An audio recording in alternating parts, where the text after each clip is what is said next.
ngắm lầu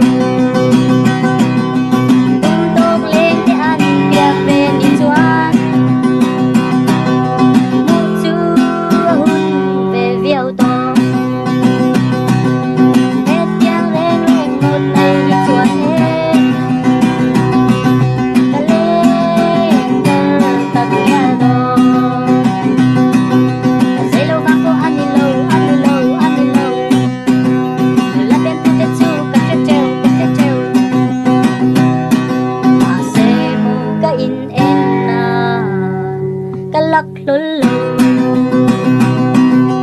tung tốt lên để ăn biếng về đi choan một chú